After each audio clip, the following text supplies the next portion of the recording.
यावंत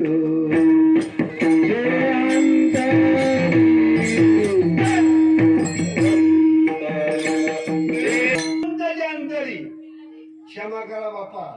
अंतःकरणात दया ठेवली पाहिजे. कर्म आहे का असं त्या वाशीला नेला आणि मला बसवून सुखाट घर काय पाणी आणून दिलं. एकटेच असला लायला गेले बरीच आहे तर पोरं मिळत मग कोण दिसत नाही म्हणजे आपले खर्रच असा खोकल काय कोण तुला मातीत पूर ये अरे बघितल्या बरोबर मुलं पळत आली पाहिजेत नातवंड पळत त्याला मला संसार करू नका ह्या माताला नाही म्हणून तुकाराम महाराज धन्य या सगळ्याच्या मध्ये धन्यता असली पाहिजे. आणि म्हणून सांगू बाबा धन्य ते संसारी आणि दयावंत जे अंतरी. आपण भाऊंच्याकडे कधी बघितलं परवाच आपण आम्ही परडीसला येत होतो भाई वांगडे वगैरे सगळे सहज एक बोलता बोलता विषय निघाला सोंडो बरोबर ना आप्पा. आणि सोंडो विषय निघाला माझ्या पाठी अप्पाने थाप पाडली म्हणजे महाराज भाऊ सारखं असू दे र राहू दे र करू दे र कारण त्यालाच माहित होतं इथंच राहायचं म्हणून तुकाराम महाराजांनी म्हणून मुद्दा मागून दिला धन्य ते संसारी दयावंत जे अंतकरणात दया असली पाहिजे बाबा. आपल्या दया असते नाही असं नाही स्वार्थापुरती.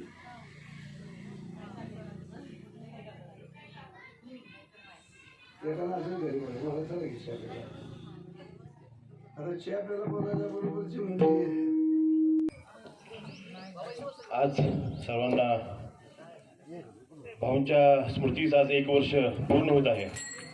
निश्चितच कोरोनाच्या या प्रादुर्भावामुळे आपल्याला मोठा कार्यक्रम घेता नाही आला.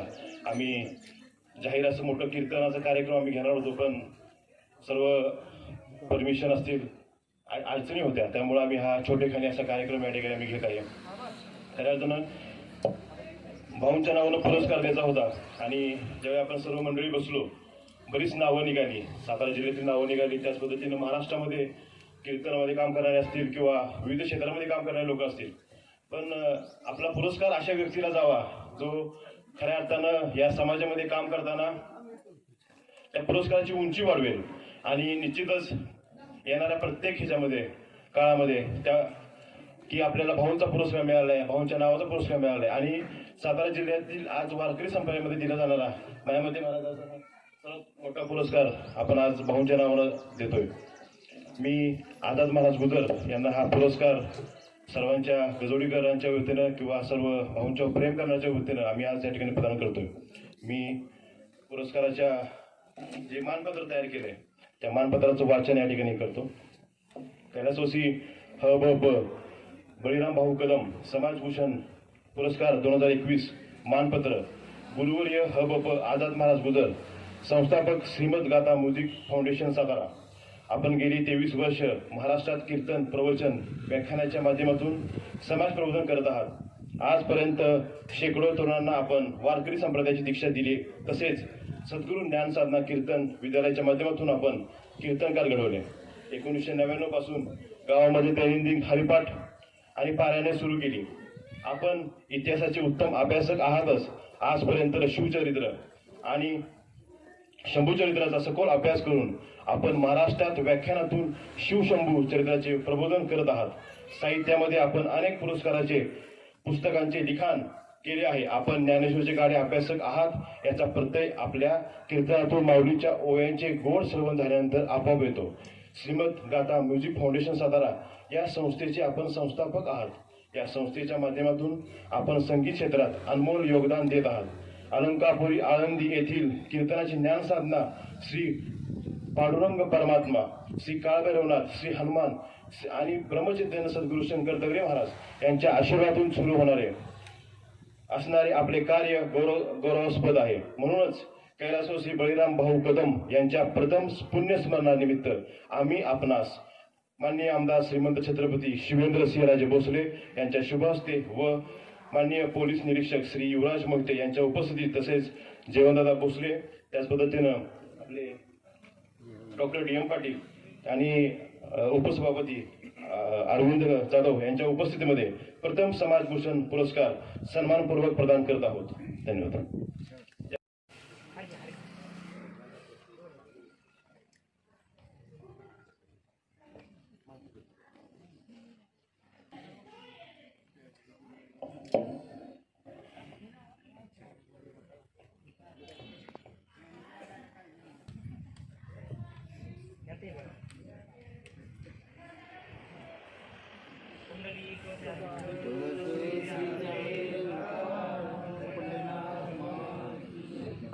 त्या प्रथम पुण्यदिनी दिवशी त्यांना आदरांजली वाहण्यासाठी आपण सर्वजण या ठिकाणी उपस्थित झाला. मी वैयक्तिक आपणा सर्वांचं या ठिकाणी ऋण व्यक्त करतो. भाऊ ज्या वेळेला राजकारणात होते त्यावेळेला समाजातल्या तळागाळापासून अगदी थोड्या मोठ्यापर्यंत असणाऱ्या लोकांच्या अडचणी त्या स्वतः जातीनं त्या ठिकाणी जाऊन सोडवते.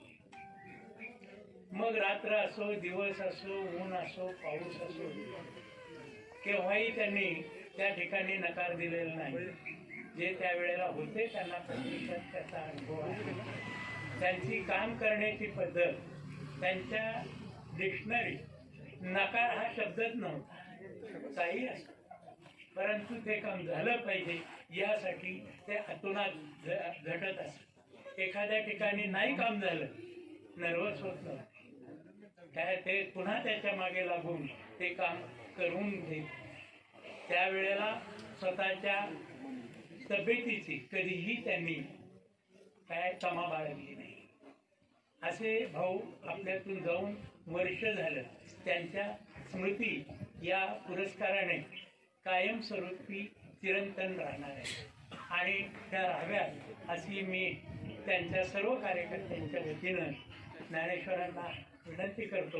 आणि तो हा उपक्रम वर्षानुवर्ष चालू ठेवतील, त्यांचं जीवन हे आजरामर करतील अशी मला आशा आहे. या ठिकाणी पुनश्च मी त्यांना या ठिकाणी श्रद्धांजली वाहतो आणि 2 शब्द थांबवतो. जय हिंद, जय महाराष्ट्र. खरोखर ज्यांनी ज्या व्यक्तीने प्रत्येक घरी ज्ञानगंगा पोचवली किंवा सगळ्यांचेच भाऊ, वयस्कर तरुणापासून मी त्यांचा जाव आहे, 3 नंबरचा जाव आहे. जसं मी साताऱ्याच्या जशी नातं जमलं तुम्ही पाहायचो भाऊ बरोबर बरेच वेळ असंच, अरे एवढी मोठी व्यक्ती सभापती किंवा राजकारणात, तुम्हाला माहीत असतं चहापेक्षा किटल्या गरम असतात. परंतु भाऊचा स्वभाव हा वेगळाच होता. मी जरी त्यावेळेस सब इन्स्पेक्टर असलो तर भाऊ सांगायचे आणि त्यांना कधीच पुन्हा रागवलेलं कधीच पाहिलं नाही. म्हणजे हे अशी फार थोडी व्यक्ती असतात, त्यापैकी एक आमचे भाऊ. आज त्यांना जाऊन आपल्यातून 1 वर्ष पूर्ण झालं. त्यानिमित्त त्यांच्यावर प्रेम करणाऱ्या सातारा जिल्ह्यातील सर्व तुम्ही जमा झालात. भाऊंचं काही सांगल गुण तेवढं थोडंच आहे आणि असे गुण एकत्र बाळगून सरपंच आकाराचा मी पाहायचो. कुणी आलं, सभापती तालुक्याचे आले किंवा एखादा पुढारी आला तर भाऊंशी त्यांच्याशी तेवढं वागायचं. किंवा संजू म्हणून आहे, तो पूजा करायला आला, काही भावाकडे मागितलं तरी कधी भाऊनी त्याला आहे तोच. मी म्हणायचो एकाच वेळी हे कसं काय जमतं. परंतु ती ठराविक देवाची देणगीच होती त्यांना. आज आपल्यातून भाऊ जाऊन 1 वर्ष झालेलं आहे. परंतु ज्ञानेश्वर थोरला नातू त्यांनी ही प्रथा बरोबर की भाऊंचं आत्ताच बाबा महाराजांनी गजवडीकरांनी सांगितलं की मनुष्य जात नाही की कुठल्या तर कार्यरूपी असतो. तसं भाऊंचं जे कार्य भाऊंनी उभारले ते असंच स्मरणात राहावं, आपल्या आठवणीत राहावं म्हणून ज्ञानेश्वरने जो पुरस्कार चालू केला आहे त्याला एक भर म्हणून मी सांगतो की ज्ञानेश्वर तू स्वतःहून पुढे होऊन केलेलं आहे. मी तुझा काका म्हणून एक सांगतो की इथून पुढे कायमची फिक्स 5 लाख रुपये आपण डिपॉझिट त्यांच्या नावाने ठेवू, त्यातून येईल. म्हणून आपण असो नसो तो एक कमिटी स्थापन करून मी स्वतः 5 लाख रुपये त्यासाठी देतो. तुम्ही काही इतर लोकही गावातील घालतील आणि हा पुरस्कार पुढे चालू राहील. तर तेवढं मी आज जाहीर करतो. आणि भाऊंचं जे कार्य आहे कार्य असंच स्मरणात राहील. मला माहीत आहे मी पहिल्यांदाच आलतो सोमनाथ आणि ते होते, पण मला जरा मी जरी सब इन्स्पेक्टर होतो तरी मला भीती वाटली साताऱ्याची, कारण मी कधी कुणाशी भांडणार हे मला माहीतच होतं. परंतु मी आता खरोखरच कधी रिटायरमेंट झालं तर मनात एक असे येते की न सेटल होता तर एक पर्यंतच सेटल व्हावं. तर आणि हे भाऊंच्या आठवणी पाहिल्या की फार मन भरून येतं. तर ह्या आठवणीला उजाळा देत असताना ज्ञानेश्वर तू एक पुरस्कार ठेवलाय, ते खरोखरच चांगलं काम केलेलं आहे. या आजच्या कार्यक्रमाला तुम्ही सर्व आला आणि भाऊचं वरचं ते प्रेम आहे ते व्यक्त केलं, त्याबद्दल मी सर्वांना धन्यवाद देतो. आणि मला 2 शब्द बोलण्याबद्दल ज्ञानेश्वर तुम्ही संधी दिली त्याबद्दल मी सर्वांचं आभार मानतो आणि माझे 2 शब्द संपवतो. जय हिंद, जय महाराष्ट्र.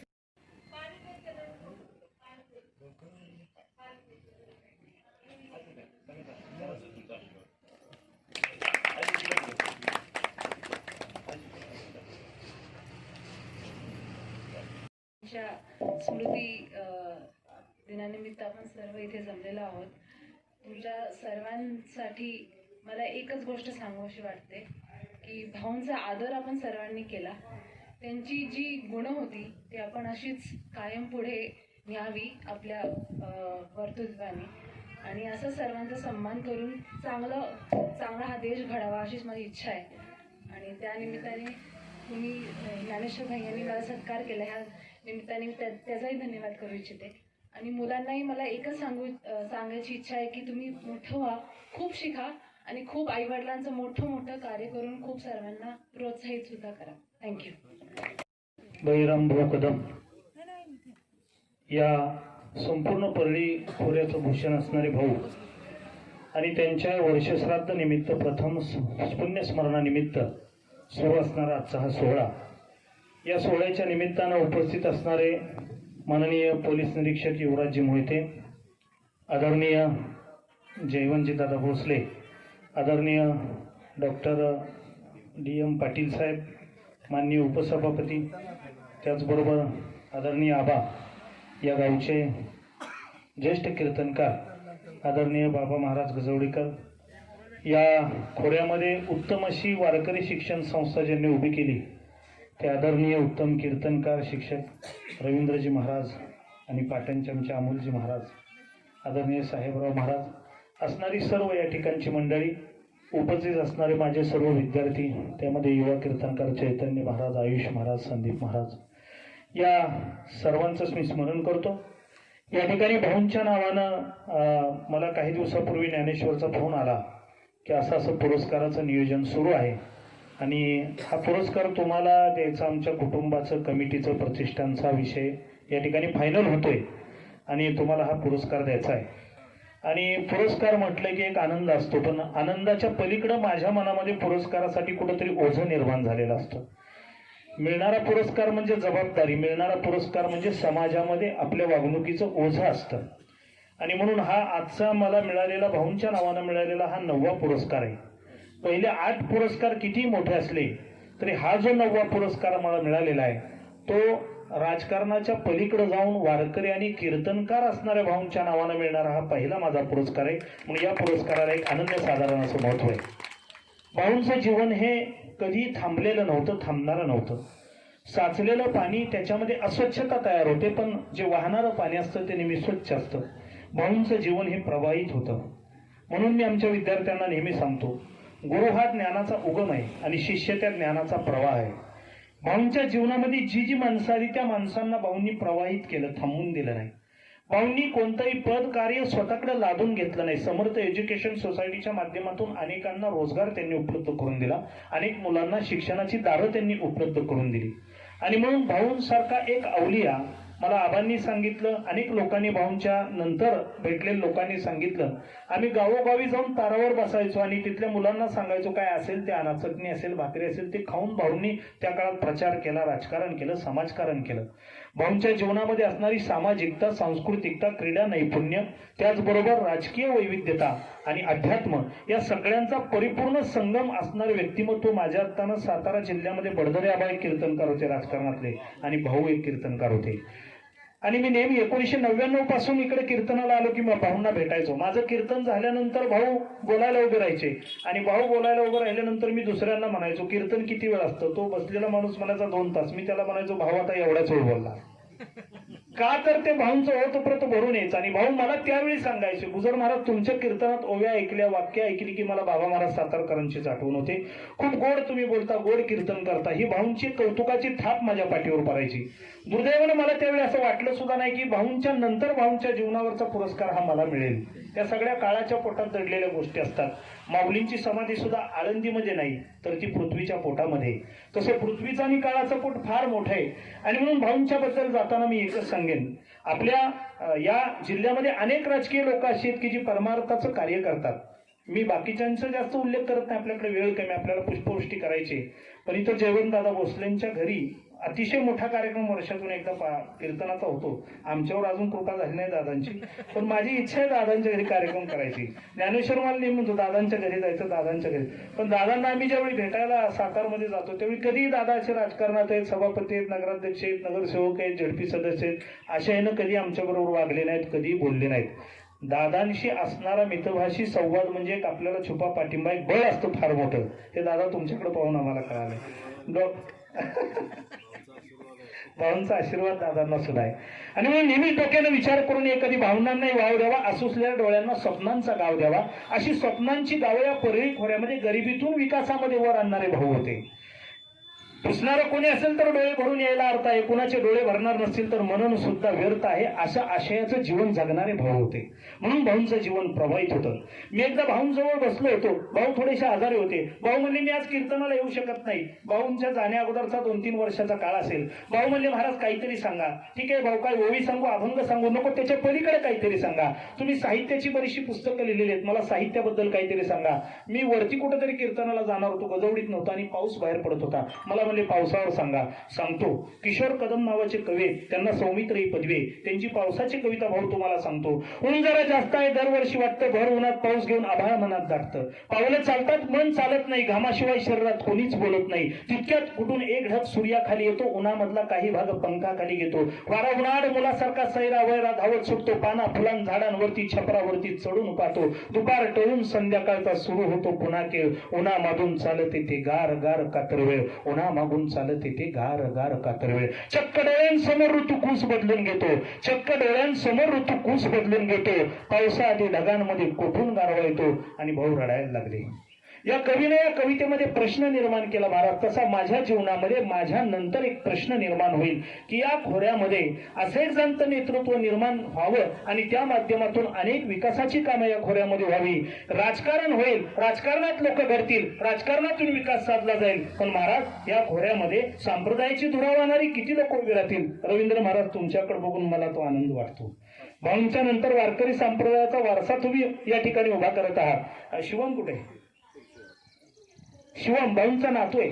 शिवम सुद्धा जरी संप्रदायात नसला तरी आज एवढं मोठं कार्य त्यानं उभं केलं, मला त्याचं कौतुक वाटतं.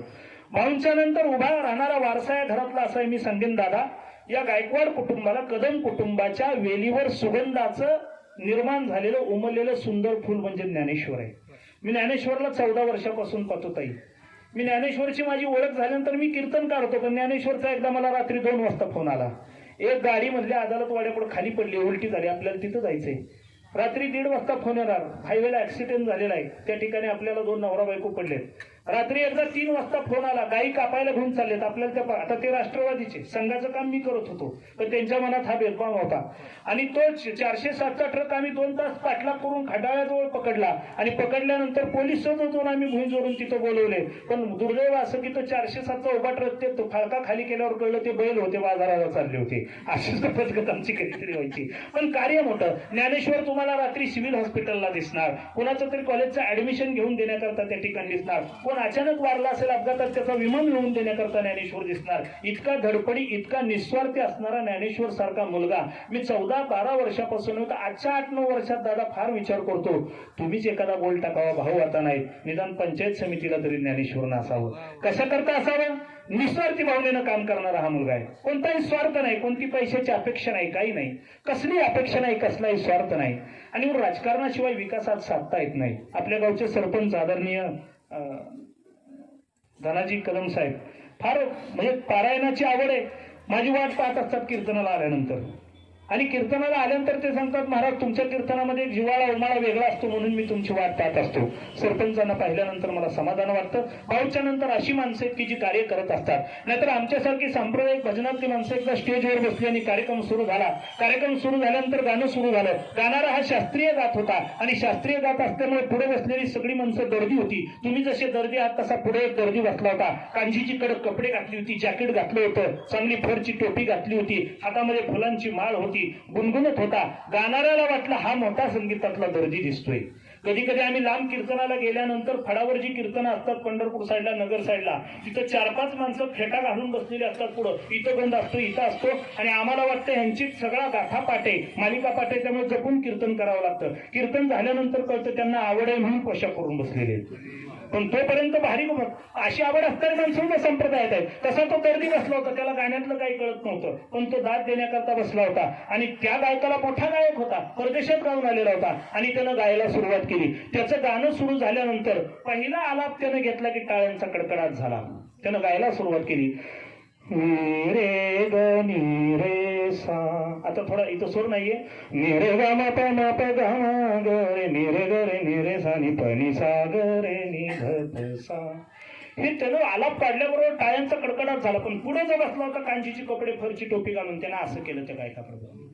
आता असं केल्यावर तो गायक थोडा चिडला, अरे एवढा मोठा मी गायक टीव्हीवर गाणारा आणि हा माझ्याकडे बघून असं करतोय. सगळा समाज टाळ्या वाजवतोय. आणखी जोरात रागाची ताण काढली, आणखी जोरात, निरे ग म प म प ग म ग रे निरे ग रे निरे सा नी प नी सा ग रे नी ध प सा सा नी प नी सा ग म ग म ध ध ग म ध नी सा नी सा नी ध नी ध प ध प म प म ग म ग रे ग रे सा नी रे ग रे नी रे सा. पुन्हा टाळ्या वाजवल्या समाजानं, पण त्यानं असंच केलं. आता याला आणखीनच राग आला झाला. एवढं समाज टाळ्या वाजवतोय, हा असा करतोय. आणि मग जी ताण त्यानं मारली, ताना मारायला सुरुवात केली. सगळा समाज टाळ्या वाजवायचा, यानं असं करायचं. पुढं 2 तास भजन म्हणणारा माणूस 3 तास गात बसला. 10 रागामध्ये भजन संपवणाऱ्याने 20 राग गायले आणि कंटाळून शेवटी भैरवीकडे आला. भैरवीकडे आला तरी सुद्धा त्यानं असं केलं. अख्खं भजन संपलं, घामानं अंग भिजलं. सत्काराच्या वेळेला त्या पाहुण्यांना वर बोलवलं आणि ते कांजी घातलेले वर आले. म्हटले, महाराज एक प्रश्न विचारतो. अख्खा समाज टाळ्या वाजवतोय माझं गाणं ऐकून.